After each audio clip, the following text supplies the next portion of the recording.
Hello there, this is Brennan Marr, host of Page Turners They Were Not, a Star Wars podcast. And I'm here to tell you about Anchor. Anchor is the best way to make a podcast. Why is that? Well, first off, it's free. Yes, you heard me right. Anchor is free. Anchor has all the tools you need to make a podcast from your phone or your computer. Anchor will distribute your podcast for you on various platforms, including Spotify and Apple Podcasts. You can make money from your podcast. And get this, with no minimum listenership. That means you can make money even if no one listens to your podcast. That, of course, is not ideal, as Anchor will allow you to spread your podcast, bring in more viewers, and you can make more money because of it. Everything you need to make a podcast is in one place on Anchor. If you're interested, download the free Anchor app or go to anchor.fm to get started. Thank you, and may the Force be with you.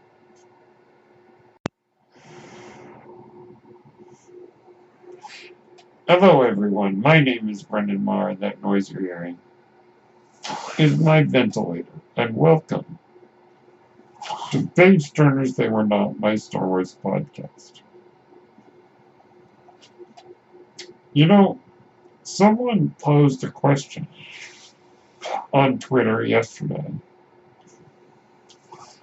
Actually, I believe it was on Discord,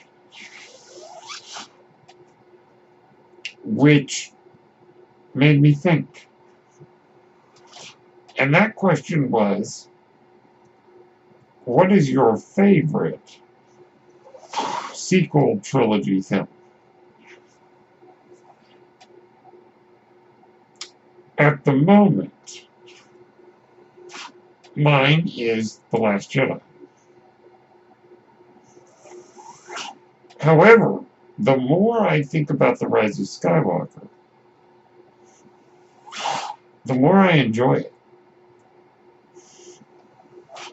Now, to be fair, I've only seen The Rise of Skywalker twice. In the theater, I pre-ordered it, an actual physical copy, a Blu-ray and digital code. It should be arriving next week.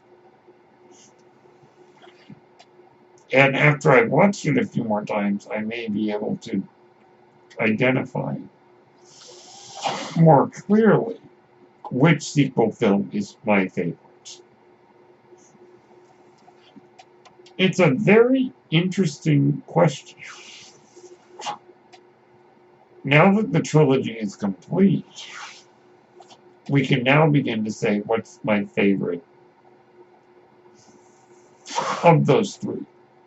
Now, in the original Star Wars trilogy, my favorite is The Empire Strikes Back.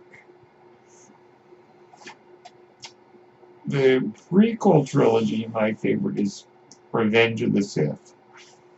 And at the moment, in the sequel trilogy, my favorite is The Last Jedi.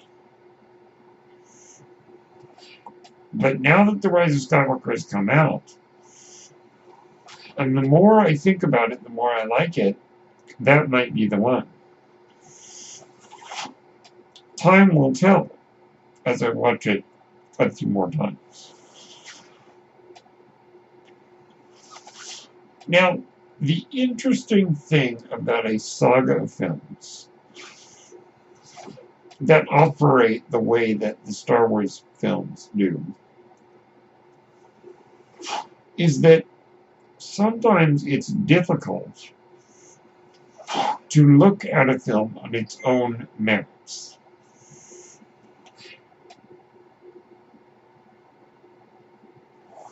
What I mean by that is Because all the pieces are together, we now have formed a complete puzzle.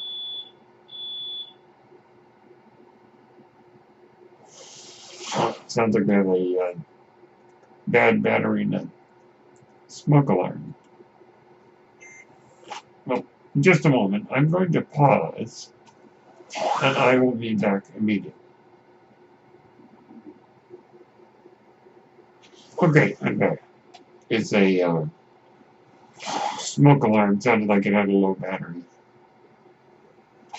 Alright, so what I was saying was that now that the pieces are in place, in the sequel trilogy specifically, it recontextualizes the entire trilogy. Let me explain what I mean by referring us to the sequels. Or, my mistake, referring us to the original trilogy. The original trilogy began, of course, with A New Hope. Darth Vader was a character that immediately captured the attention of many fans. But like, I think, Darth Maul in The Phantom Menace, Vader, there wasn't really a lot to his character in A New Hope. We learned a little bit about him, some backstory, that he helped destroy the Jedi, that he was once a student of Obi-Wan, yada yada. But a lot of people really thought Vader was pretty cool. But looking at it from the perspective of the character, he really was not very interesting. He looked menacing, he had a cool voice, he could use the Force. Okay. Later, with the release of The Empire Strikes Back and Return of the Jedi, Vader was more fully fleshed out as a character, making the original trilogy, in a way, his story. Making the entire Star Wars saga the story of Anakin Skywalker. As we would later learn. But everyone knew, after Return of the Jedi, that if George Lucas did prequels, they were going to be about Anakin when he was young. And how he became Darth Vader. And turned out that was true. But the original film, just judging it on its own merits, Vader is not very interesting, but we look back now, and I think a lot of people watching the original film now see it through the lens of what they know from The Empire Strikes Back and Return of the Jedi. It recontextualizes it. The same occurs in the sequel trilogy. The puzzle pieces of The Rise of Skywalker start to explain a lot of what we'd seen before. They started to explain Rey's abilities on the Force, being a dyad with Kylo Ren, explaining that Snoke was a puppet of Palpatine, explaining that Vader's helmet, speaking to Ben, was a lie fabricated by the Emperor. Because Anakin, we know, would not speak to Ben Solo and want to bring him further to the darkness. Because Anakin became good. So it was the Emperor speaking to Ben. And so many other things where finally we get all the pieces. We even get the piece of Luke explaining to Rey that Leia had undergone Jedi training with Luke, making her spaceflight, her Mary Poppins style spaceflight in The Last Jedi. It made more sense now that we understood that she trained in the Force, trained as a Jedi. So, what this all means is that now that all the pieces of the sequel trilogy are complete, we can look at it more as a whole and maybe derive a little bit more joy out of the other films now that we know all the pieces. We can go back and watch the movies and look for the little clues and the little threads that tie it all together. I don't care if it was intentional or not, some of the choices, just as we know, it is known that the original trilogy was not planned out. But now, with all the pieces together in the original trilogy, we watch it and we pick up on little threads. I go, oh, that's interesting. Oh, that's interesting. Oh, that's interesting.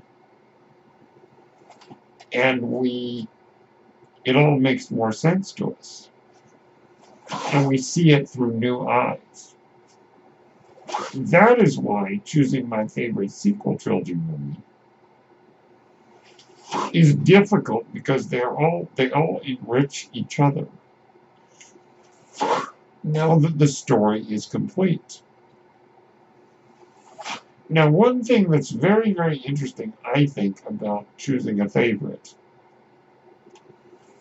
is that you cannot mentally divorce it from the other movies. Nor should we divorce it.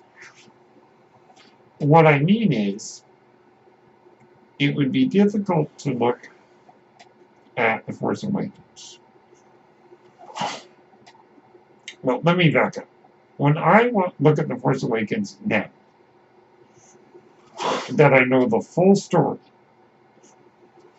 Rey's interrogation of Kylo Ren and the use of her Force powers afterward now makes more sense to me, because I believe the dyad was triggered in that moment. So I derive more enjoyment out of The Force Awakens now that I know the full picture. Now, it would be very easy and very cynical of me to say, well, without that last movie, Force Awakens isn't that great without that final piece. That may be true from a certain point of view. But, if I may use an allegory, that would be like taking Steve Young, the great football player for the 49ers, cutting off his feet and saying, look, he's not so good of a football player now. So we cannot afford, I think, to divorce The Rise of Skywalker from how we perceive The Force Awakens. Or at least I can't. Nor should I be made to. So I hope that this has all made sense. To make a long story short, choosing a favorite of the sequel trilogy is difficult for me, because each of them enriches the other. And it's hard to say, do I like it more because of the other movies? Or do I like it less because of the other movies? And you know what? I should not be made to make that choice. I can have my cake and eat it too, as they say. I can enjoy it all with the new lenses that I've been given by watching the other movies in the trilogy. So for the moment, my favorite is The Last Jedi. But we'll see if I watch The Rise of Skywalker more. That may become my favorite. I certainly hope that all my reasoning and discussion has made sense. Basically, it's okay if we re-examine the movies through the lens of the other movies. And maybe, for some people, The Rise of Skywalker, now being the final piece, has allowed them to see The Force Awakens in a new light that makes them love it even more. Or see The Last Jedi in a new light and make them love it even more. Or the opposite, not like it as much. But that's totally fine, because that is what a trilogy, telling a continuous story, should do. So those are just some thoughts to celebrate the conclusion of the sequel trilogy. My name is Brendan Marr. That noise you hear is my ventilator. Thank you for tuning in to Page Turners They Were Not, my Star Wars podcast. May the Force be with you.